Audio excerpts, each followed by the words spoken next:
പേരോടിനൊക്കെ വന്ന മാറ്റം വലിയ അത്ഭുതം തന്നെ. സന്തോഷമാണ്. അൽഹംദുലില്ലാഹ്, വലിയ മാറ്റമാണ് വന്നിട്ടുള്ളത്. മൂപ്പരിക്കൊരു വാദമുണ്ടിപ്പോ, ബദരീങ്ങൾ സഹായിച്ചു എന്നൊന്നും നമ്മൾ പറയരുത്. ബദരീങ്ങൾ സഹായിച്ചു എന്നൊക്കെ പറയുന്നത് മര്യാദ കെട്ട വാക്കാണ്. ശരിക്കും ശ്രദ്ധിക്കണം. ബദരീങ്ങൾ സഹായിച്ചു എന്നൊക്കെ നമ്മൾ പറയുന്നതൊരു മര്യാദകേടിന്റെ വർത്തമാനമാണ്. പിന്നെ ഇങ്ങനെയൊക്കെ വേണമെങ്കിൽ പറയാം. എങ്ങനെ? ബദരീങ്ങൾ മുഖേന അല്ല സഹായിച്ചു, ബദരീങ്ങൾ കാരണമായി അല്ല സഹായിച്ചു എന്നൊക്കെ പറയലാണ് അതിന്റെ മര്യാദ. അല്ലാത്ത വർത്തമാനം പറയുന്നത് മര്യാദ കെട്ട വർത്തമാനമാണ്. അൽഹംദുലില്ലാഹ്, പേരോടിനെ കൊണ്ടത് പറയിപ്പിച്ചത് ഞങ്ങളുടെ അക്ഷീണയത്നമുള്ള അധ്വാനം തന്നെയാണ്. കുറച്ചുകൂടി കഴിയുമ്പോ അള്ളാനോട് തന്നെ പറഞ്ഞാ മതി, റബ്ബ് തന്നെയല്ലേ കഴിവുള്ളവൻ എന്ന ഇടത്തേക്ക് അദ്ദേഹത്തിന്റെ മനസ്സ് എത്തിച്ചേരുമാറാകട്ടെ എന്ന് ആത്മാർത്ഥമായി ദുആ ചെയ്യുകയാണ്. മാത്രമല്ല, മൂപ്പരിപ്പ ചില ഉദാഹരണങ്ങളൊക്കെ പറയുന്നുണ്ട്. അള്ളാഹുവിന്റെ റസൂലിനോട് നമ്മൾ എന്തെങ്കിലും ഒരു കാര്യത്തിന് സഹായം തേടുകയാണെങ്കിൽ പോലും നമ്മൾ എന്താ വിശ്വസിക്കേണ്ടത്? റസൂലിനത് ചെയ്തു തരാൻ കഴിയുമെന്ന് വിശ്വസിക്കാൻ പാടുണ്ടോ? പേരോടാ പറയുന്നത്, പാടില്ല. റസൂലിന് കഴിയൂല, റസൂലിന് കഴിയൂല. പിന്നെ എന്തിനാ നമ്മൾ റസൂലുള്ളാഹിനോട് പറയുന്നത്, നബിയേ നിങ്ങളൊന്ന് ഇടപെടണേ, അതിലൊന്ന് ഇടപെട്ടിട്ടൊന്ന് സഹായം തരണേ.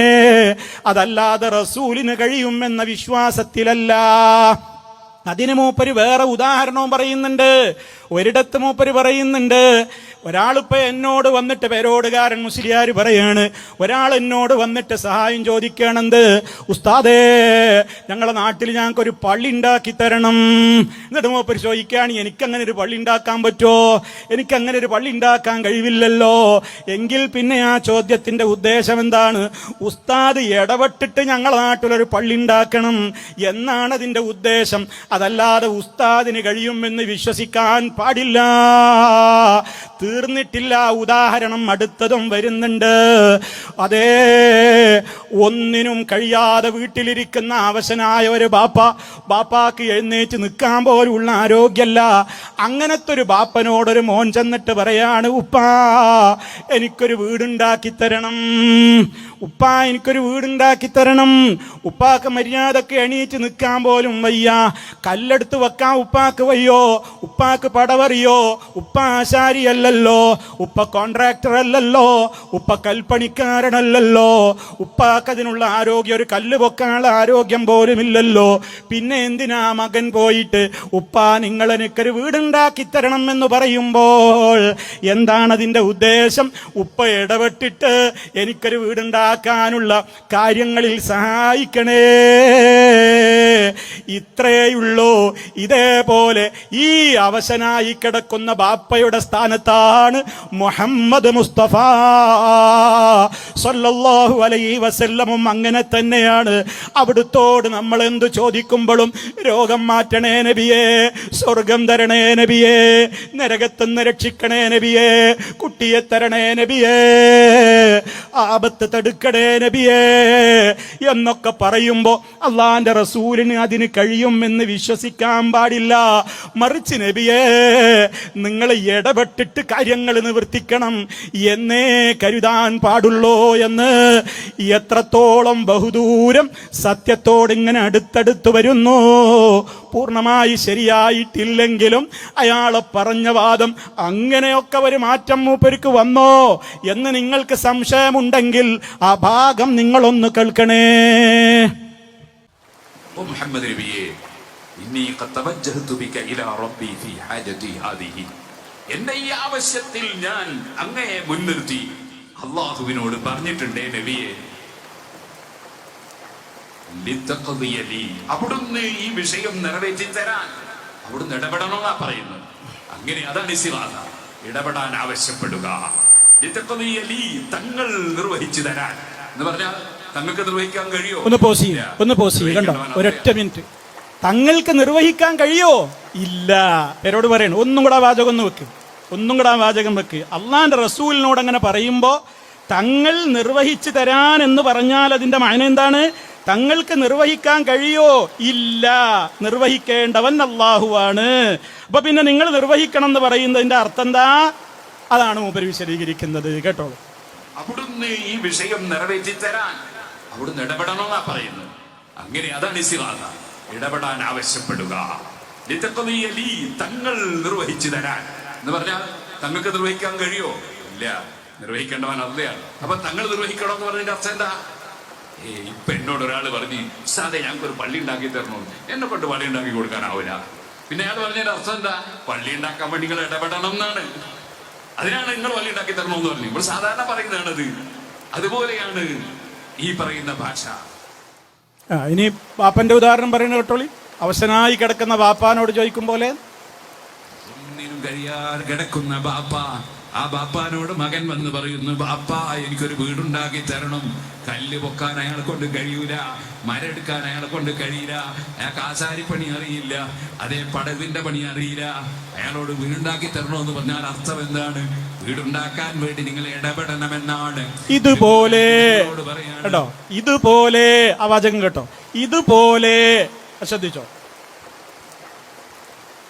കഴിയൂല, മരെടുക്കാൻ അയാളെ കൊണ്ട് കഴിയില്ല, അയാൾക്ക് ആശാരിപ്പണി അറിയില്ല, അതേ പടവിന്റെ പണി അറിയില്ല. അയാളോട് വീടുണ്ടാക്കി തരണമെന്ന് പറഞ്ഞാൽ അർത്ഥം എന്താണ്? വീടുണ്ടാക്കാൻ വേണ്ടി നിങ്ങൾ ഇടപെടണമെന്നാണ്. ഇതുപോലെ നിങ്ങൾ ഇടപെടണമെന്നാണ്. ഇതുപോലെ നബി തങ്ങളോട് പറയാണ്, ഓ നബിയെ, തങ്ങൾ വീട്ടിൽ തരാൻ, അതായത് അല്ലാഹുവിന്റെ ആവശ്യം വീട്ടിൽ തരാൻ തങ്ങൾ ഇടപെടണമെന്നാണ് അതിന്റെ അർത്ഥം. അവിടെ നിൽക്കട്ടെ, അതാണ് അതിന്റെ അർത്ഥം. അപ്പോ കാര്യം വളരെ വ്യക്തമാണ്.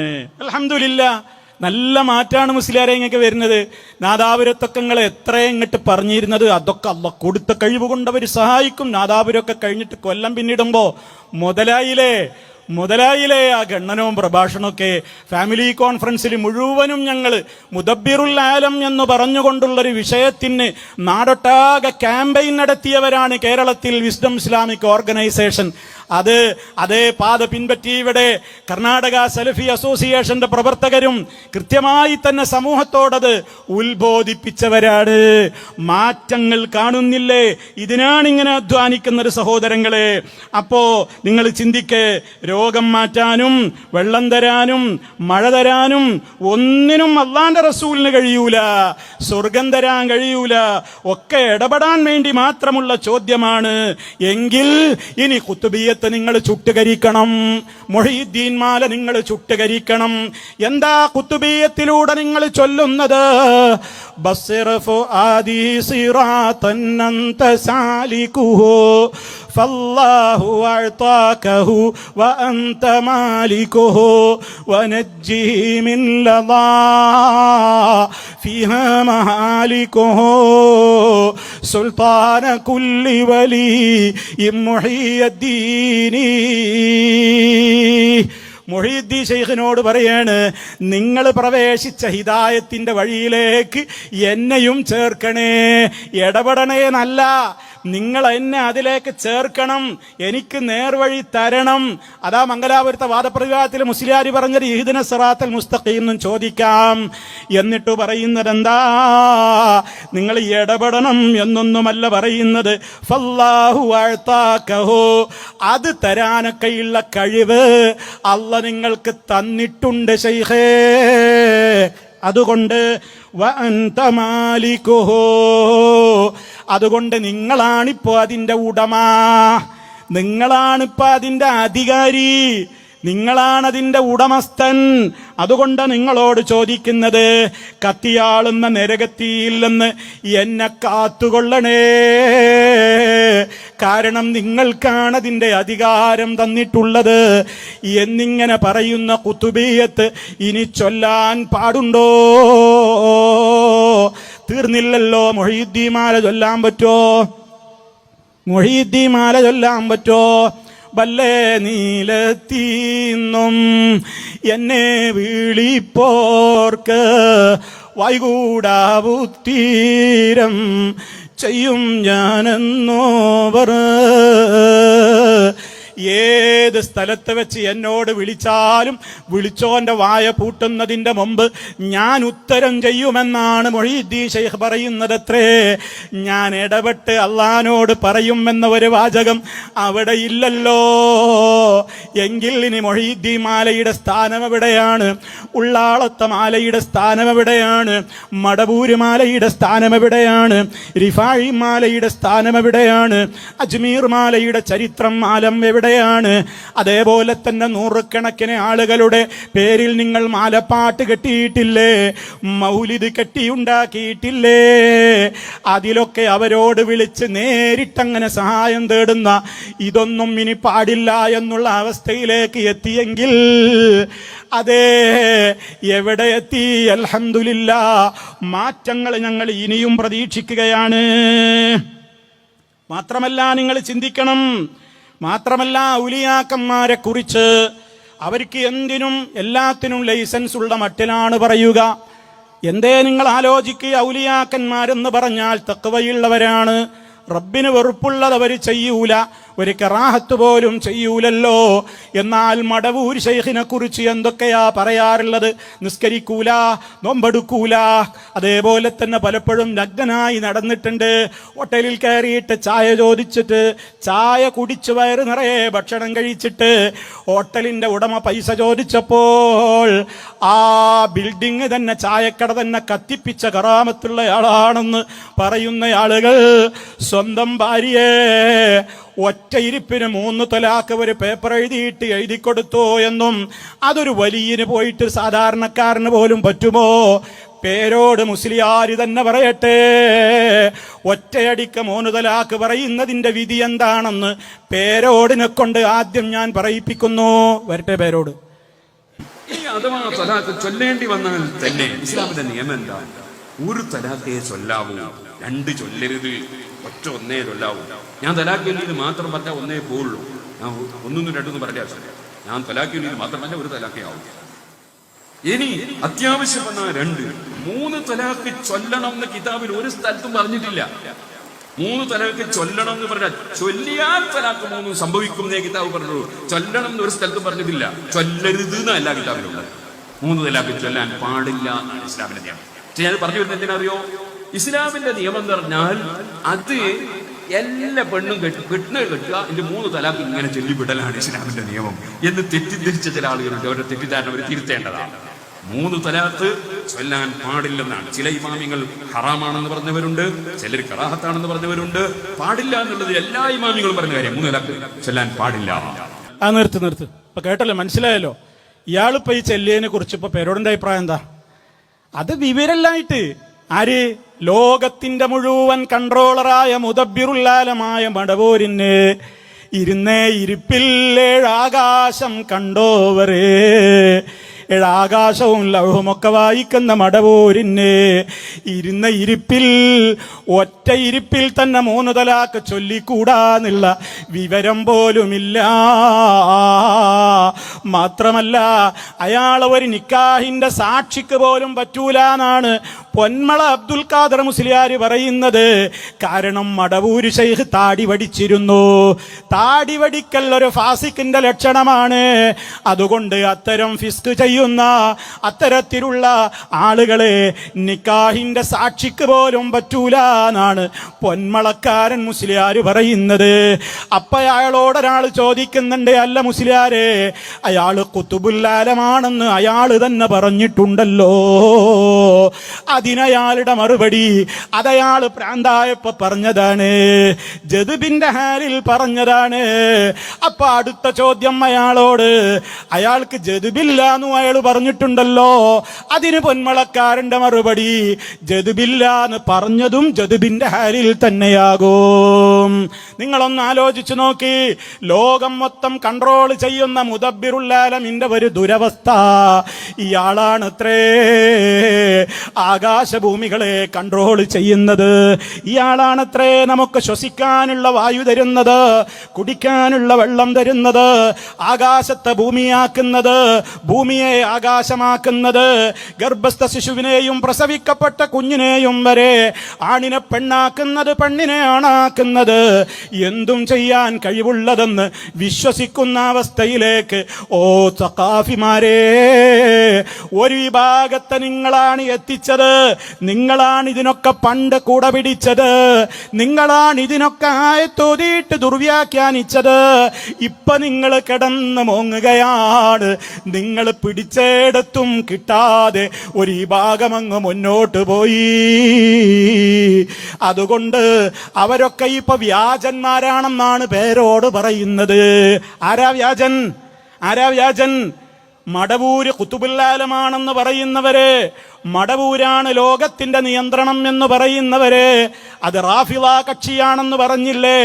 ആ റാഫിള കക്ഷിയുടെ അതേ വാദം കേരളത്തിൽ ചെലവാക്കാൻ ചില വ്യാജ ത്വരീഖത്തുകാർ വന്നിട്ടുണ്ടത്രേ. അത് പറയുന്നത് അഹ്സനി ഗ്രൂപ്പിനെയാണ്. അഹ്സനി അത് പച്ചയായിട്ട് വിളിച്ചു പറയുന്നുണ്ട്. അയാൾക്കതിന് യാതൊരു മടിയും ലജ്ജയില്ല. കാരണം ഷിർക്കിന്റെ ഹോൾസെയിൽ വ്യാപാരികളായി അവരങ്ങനെ ഊരുചുറ്റുന്നുണ്ട്. അവരാ പണ്ട് പറഞ്ഞിടത്ത് തന്നെ ഉണ്ട്. മാറ്റം വന്നത് പേരോടിനാണ്. അൽഹംദുലില്ലാ, നല്ല കാര്യമാണ്. ആ ഒരവസ്ഥയിലേക്ക് വന്നപ്പോ ഇപ്പൊ വ്യാജന്മാരുടെ ലിസ്റ്റിൽ ആദ്യം തന്നെ വരുന്നതാരാണ്? കാന്തപുരം മുസ്ലിയാരാണ്. കാരണം കാന്തപുരം മുസ്ലിയാരാണ് ആരെക്കുറിച്ച് ഖുതുബുൽ-ആലമാണെന്ന് പറഞ്ഞത്, എന്റെ മുറബ്ബിയായ ശൈഖാണെന്ന് പറഞ്ഞത്. ഞാൻ ജീവിച്ചിരിക്കുന്ന കാലത്ത് എനിക്ക് വേണ്ട എല്ലാ സംരക്ഷണവും നൽകിയത് മടവൂരാണെന്നും വഫാത്തിന്റെ ശേഷവും എന്നെ കാത്തുപോരുന്നത് മടവൂരാണെന്നും പച്ചയായി പറഞ്ഞയാളാണ് കാന്തപുരം.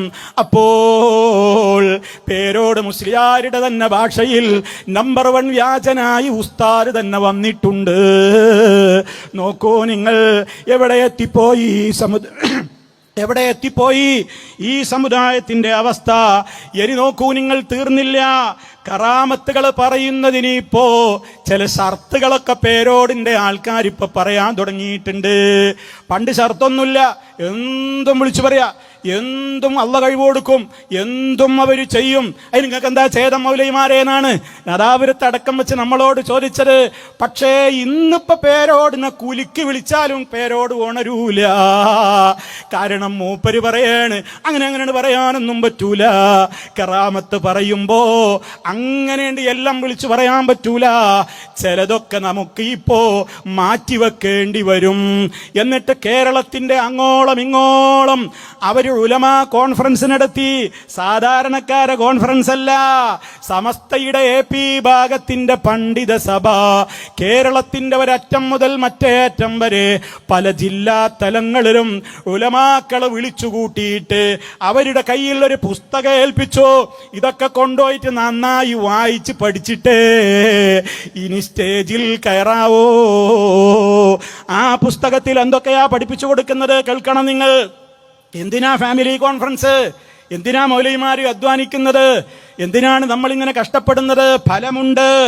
ആ ഉലമാക്കൾക്ക് ഇനി പ്രസംഗിക്കുന്നവർക്ക് കൊടുക്കുന്ന നോട്ടിൽ അവരോട് പറയുന്ന ചില ഭാഗങ്ങൾ ഞാൻ നിങ്ങളെ കേൾപ്പിക്കട്ടെ. ഒന്ന്, വിശ്വാസികളുടെ ബുദ്ധിക്ക് ഉൾക്കൊള്ളാൻ പ്രയാസപ്പെടുന്നതും സംശയങ്ങൾ ജനിപ്പിക്കുന്നതും സത്യമാണെന്ന് തെളിയിക്കാൻ കഴിയാത്തതും കേട്ടുകേൾവിയുടെ അടിസ്ഥാനത്തിലും സംസാരിക്കാൻ പാടില്ല. ഉദാഹരണം പറയുന്നു, സർവ സൃഷ്ടികളെയും നിയന്ത്രിക്കുന്ന വലിയ എന്ന് മടവൂരിനെ കുറിച്ചോ പറയാൻ പാടില്ല. പ്ലെയിനുകൾ മുഴുവൻ ഒരു വലിയ കണ്ണ് ചിമ്മിയാൽ കൂട്ടിയിടിക്കും തുടങ്ങിയ വാചകങ്ങൾ സംശയം ജനിപ്പിക്കും. അതുകൊണ്ടത് പറയാൻ പാടില്ല. ഉലമാക്കൾക്ക് കൊടുത്ത പ്രസംഗത്തിന്റെ നോട്ടിൽ പഠിപ്പിച്ചു കൊടുക്കാണ്. ഇനി ഇതൊക്കെ പഠിച്ചിട്ട് സ്റ്റേജിൽ കയറി പ്രസംഗിച്ചാൽ മതി എന്നാണ്. തൊള്ളി തോന്നിയൊന്നും വിളിച്ചു പറയരുത്. നോക്കണം നിങ്ങൾ, സംശയം ജനിപ്പിക്കുന്നത് പറയരുത്, പിന്നെ വിശ്വാസികളുടെ ബുദ്ധിക്ക് ഉൾക്കൊള്ളാൻ പ്രയാസമുള്ളത് പറയരുത്, സത്യമാണെന്ന് തെളിയിക്കാൻ കഴിയാത്തത് പറയരുത്, കേട്ടുകേൾവിയുടെ അടിസ്ഥാനത്തിൽ സംസാരിക്കരുത്. ആലോചിച്ച് നോക്കണം. തീർന്നില്ല. അടുത്തതെന്താ? മഹാന്മാര് നിയമം ലംഘിക്കുന്നവരാണെന്ന് വരുന്ന വിധം പുകഴ്ത്തി പറയരുത്. മഹാന്മാര് എങ്ങനെ മഹാന്മാര് രാജ്യത്തിന്റെ നിയമം ലംഘിക്കുന്നവരാണ് എന്ന് വരുന്ന വിധത്തിൽ പുകഴ്ത്തി പറയരുത്. എതിരാളികൾക്ക് പരിഹാസത്തിന് വഴിവെക്കുന്നത് പറയാതിരിക്കണം. അപ്പൊ രാജ്യത്തിന്റെ നിയമം അനുസരിക്കാത്തവരാണ് ഔലിയാക്കൾ എന്ന് വരുന്ന രൂപത്തിലുള്ള കറാമത്ത് മിണ്ടിപ്പോകരുത്. ആരാ പറയണത്? പേരോടാകുന്ന ശിഷ്യൻ. ആരോടാ അത് പറയുന്നത്? കാന്തപുരം ഉസ്താദ് അടക്കമുള്ള ആളുകളോട്. കാരണം കാന്തപുരം ഉസ്താദാണ് ഇങ്ങനത്തെ കറാമത്ത് പണ്ടിവിടെ പറഞ്ഞത്. എന്ത്? മടവൂരിന് നിയമമൊന്നും ബാധകല്ല.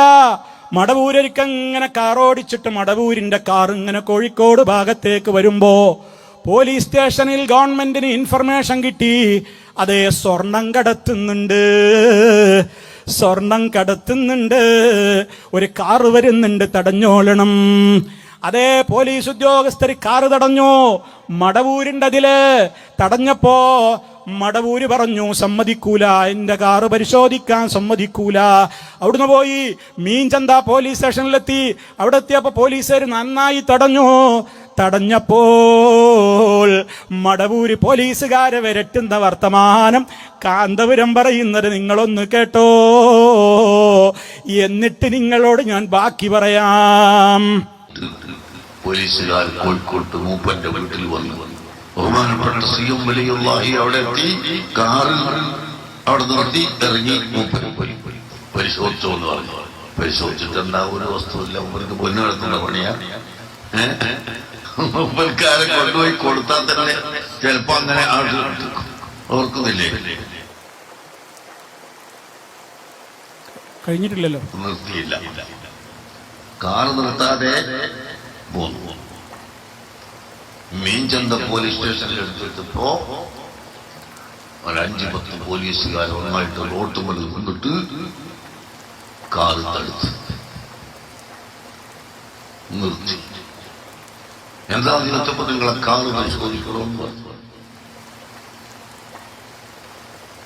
ധൈര്യത്തോടുകൂടി പറഞ്ഞു, റോട്ടിൽ നിന്ന് മാറണം, റോഡ് ജനങ്ങൾക്ക് പോകാനുള്ളതാണ്, നിങ്ങൾ തടഞ്ഞാൽ നിങ്ങളുടെ ശരീരത്തിൽ കാറ് കയറ്റിയിട്ട് കൊല്ലും, ഉടനെ മാറിക്കുമെന്ന് പറഞ്ഞു. എന്നെ പരിശോധിക്കണമെങ്കിൽ എന്നെ ഈ വഴിയിലിട്ട് പരിശോധിക്കണ്ട, ഞാൻ ഉള്ള സ്ഥലത്ത് വന്നോ, എന്റെ കാറിന്റെ പിന്നാലെ കാർ വിട്ടോ പരിശോധിച്ചു. പോലീസുകാർ പേടിച്ചു മാറി. തന്റെ പിന്നാലെ ഒരു ജീപ്പും വിട്ട് പോലീസുകാർ കോഴിക്കോട്ട് മൂപ്പന്റെ വീട്ടിൽ വന്നു. ബഹുമാനപ്പെട്ട സിയം വലിയുള്ളാഹി അവിടെ എത്തി. കാറിൽ അവിടെ നിർത്തി ഇറങ്ങി. മൂപ്പന് പോയി പരിശോധിച്ചോ എന്ന് പറഞ്ഞു. പരിശോധിച്ചിട്ട് എന്താ ഒരു വസ്തുവില്ല. മൂപ്പർക്ക് പൊന്നു നടത്തുന്ന പണിയാ. മൂപ്പൽക്കാരെ കൊണ്ടുപോയി കൊടുത്താൽ തന്നെ ചിലപ്പോ അങ്ങനെ ഓർക്കുന്നില്ലേ? അപ്പോ മനസ്സിലായില്ലേ? അപ്പൊ പേരോടാകുന്ന ഉസ്താദ് കാന്തപുരമാകുന്ന കുട്ടിക്ക് ക്ലാസ് എടുത്തു കൊടുക്കുകയാണ് ഇപ്പോ. കാരണം എന്താ? ആദ്യം ഉസ്താദിന്റെ ക്ലാസ് കേട്ട് ഇരുന്നിരുന്ന ശിഷ്യനായിരുന്നു പേരോട്. ഇപ്പൊ പേരോടും അലവി സഖാഫിയും ഒക്കെ ഉലമാക്കളെ വിളിച്ചു കൂട്ടിയിട്ടുള്ള ക്ലാസ്സിൽ പറയാണ്, ഔലിയാക്കന്മാര് രാജ്യത്തിന്റെ നിയമത്തിന് വിരുദ്ധമായി പ്രവർത്തിച്ചു എന്ന് വരുന്ന വിധത്തിലുള്ള കറാമത്തുകളൊന്നും പറയാൻ പാടില്ല. അതിന്റെ ഉദ്ഘാടനം ഇവിടെ നിർവഹിച്ചത് കാന്തപുരമാണ്. അയാളോട് പോയിട്ട് പറയോ, തിരുത്തണം നിങ്ങൾ, ഇനിയും തീർന്നില്ല. പുസ്തകത്തിൽ കാണാം, മഹാന്മാര് ശരീഅത്ത് വിരുദ്ധമായി പ്രവർത്തിച്ചു എന്ന് നിമിത്തമാകുന്ന യാതൊന്നും പറയരുത്. ശരീഅത്തിനെതിരെ ഔലിയാക്കന്മാര് പ്രവർത്തിച്ചിട്ടുണ്ട് എന്ന് വരുന്ന ഒരു കറാമത്തും മേലാൽ വിളിച്ച് പറയരുത്.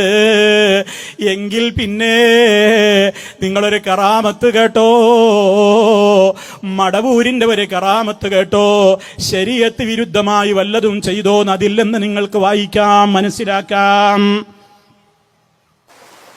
തലശ്ശേരിയിൽ ഒരു ഹാജിയാര്, ആ ഹാജിയാർക്ക് ഒരു മകളുടെ കൈ ഒന്നായിട്ട് കുഴഞ്ഞു പോയി. സുബ്ഹാനല്ലാഹ്, ഒരു ഭാഗം തളർന്നുപോയി. എഴുന്നേൽക്കാൻ കഴിയാതെ വീൽചെയറിലാണ് നടത്തം. വീൽചെയറിലാണ് ബാത്റൂമിലേക്ക് പോകുന്നത്. വീൽചെയറിലാണ് അടുക്കളയിലേക്ക് ഭക്ഷണം കഴിക്കാൻ പോകുന്നത്. 2 കുട്ടികളുള്ള സഹോദരിയുടെ വിഷമങ്ങളും പ്രയാസങ്ങളും പറഞ്ഞപ്പോ സിയം വലിയുള്ളാഹിനെ വിളിക്കാൻ ആവശ്യപ്പെടുന്നു. CM അലിയുള്ളാനെ വിളിക്കാൻ ആവശ്യപ്പെടുകയാണ്.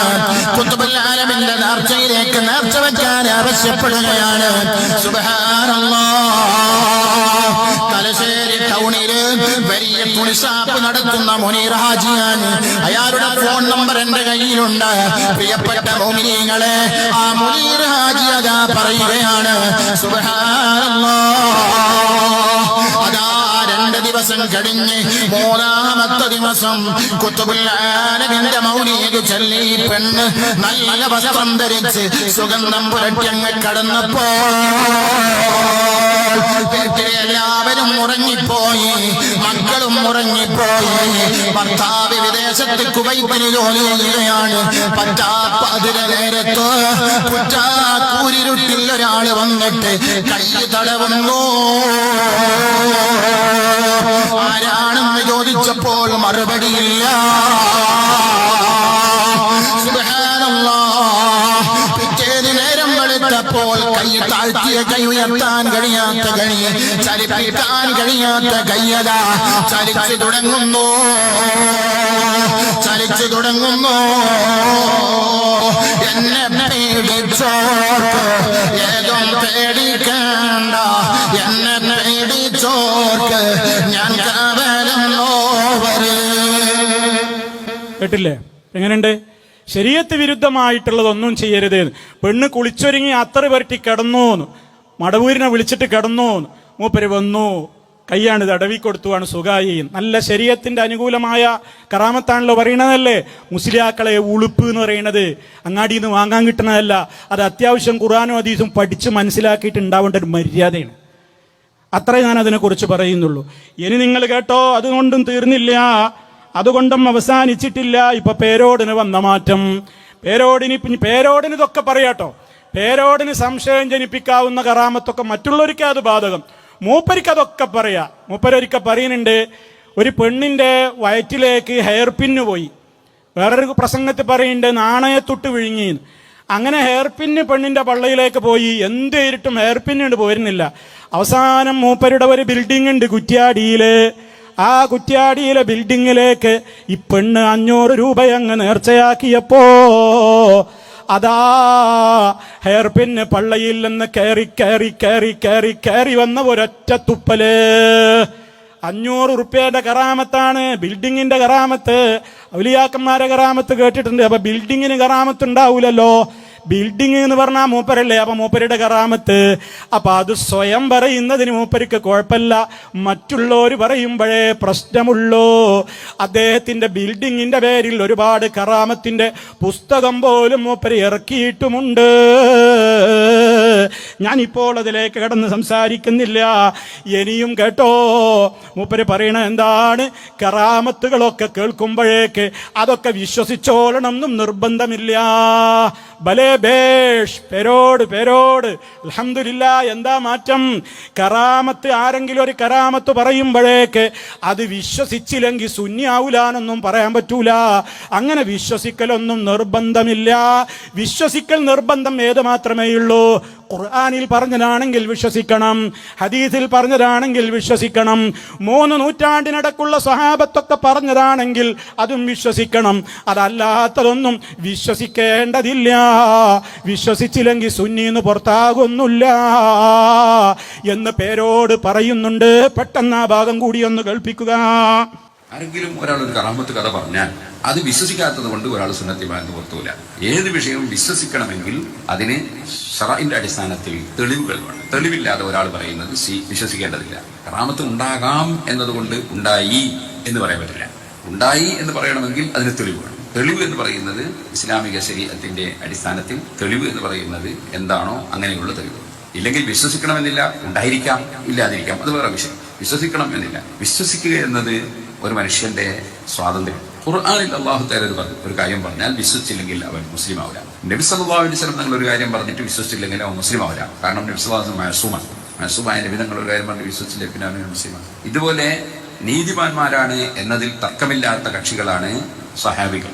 സഹാബികൾ ഒരു കാര്യം പറഞ്ഞാൽ അത് കളവാവില്ല, അവർ പറയുന്നത് സത്യമായിരിക്കും. കാരണം അവർ എല്ലാവരും നീതിമാന്മാരാണ്. ഖുർആൻ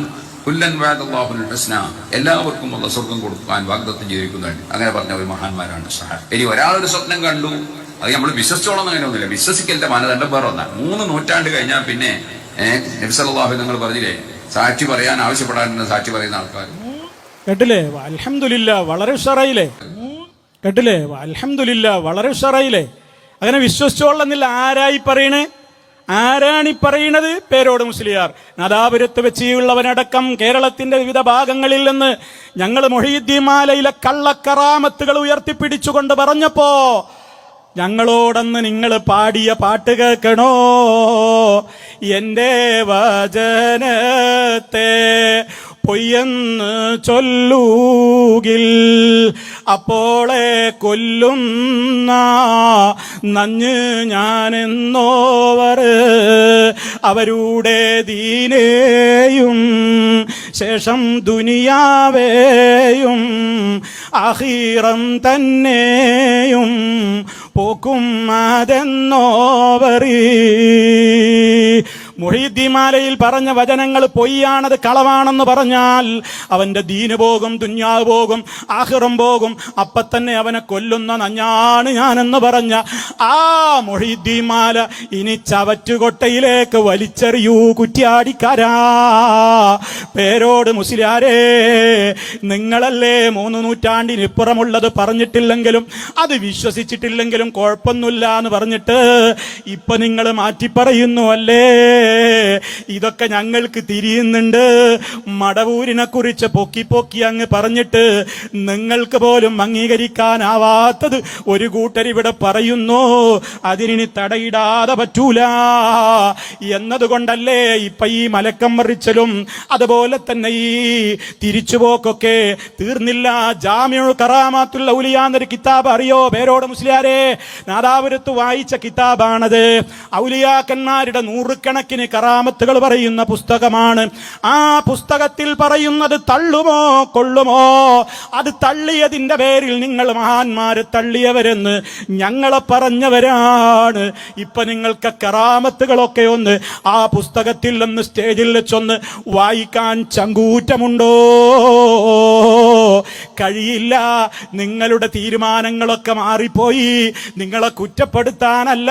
അൽഹംദുലില്ലാ, അങ്ങനെ നിങ്ങൾക്ക് മാറ്റം വരണം എന്ന് തന്നെയാണ് നമുക്ക് പറയാനുള്ളത്.